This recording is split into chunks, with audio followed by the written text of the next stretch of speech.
Lucky people who somehow survived freak accidents. Aron Ralston. Ralston had embarked on what should have been an uncomplicated hike in 2003 at Robbers Roost in Utah. But Ralston unexpectedly fell close to Blue John Canyon, causing a boulder to fall. His right arm was immediately impaled to the wall of what appeared to be a deep, narrow gorge by the 800-pound boulder. After trying for a day or so to move it and even chip away at it, Ralston recognized that this was impossible. Ralston finally realized that although his knife couldn't cut through his arm bone, he could simply bend the arm and shatter it with the rock, freeing himself. It took more than an hour to amputate this limb, and it did so after 5.5 days of excruciating pain. Ralston even contributed to the creation of the movie 127 Hours, which was based on his experience.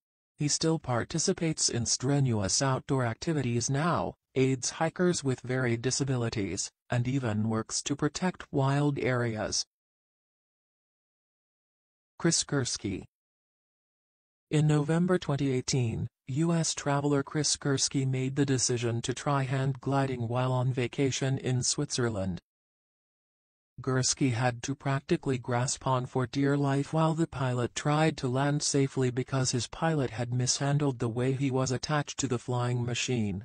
Gursky was clinging to life for roughly 3 minutes during that time, and it was all caught on camera. Gursky was fortunate that the pilot managed to safely guide the glider with one hand while helping Gursky hold on with the other. As a result, Gursky was able to jump off without incident. Gursky ended up fracturing his wrist in that fall, and after gripping the bar so firmly, he also tore his bicep. But he managed to live to tell the tale.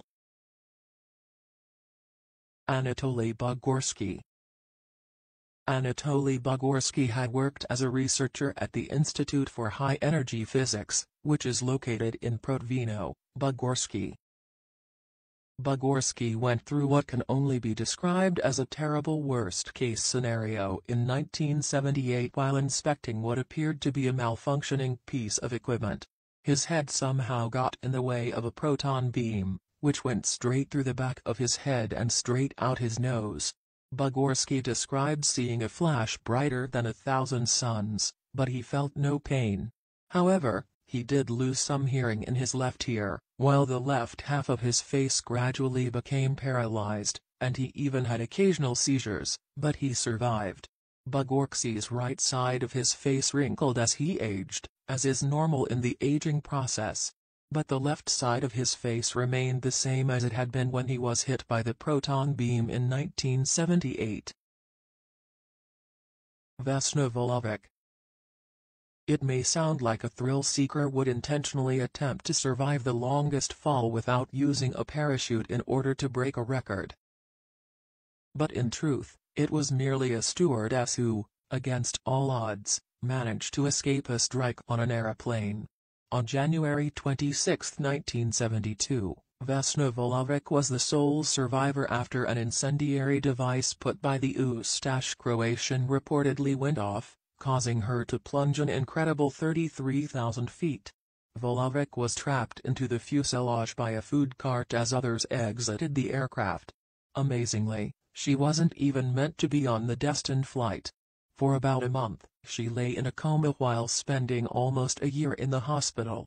Vulovic survived this despite it, and he passed away in 2016 at the age of 66. Truman Duncan. Truman Duncan, a railroad switchman, fell off the front of a moving train. He stated that it felt like a monster, and he couldn't get away from it until he was cut in two. Duncan was dragged for about 75 feet, and when the train finally stopped, his lower body was still entangled in the train wheels.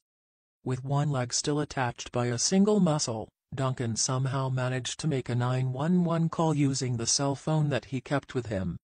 He lost half his blood, but when he was taken by helicopter to the hospital almost an hour later, and luckily, he was still alive.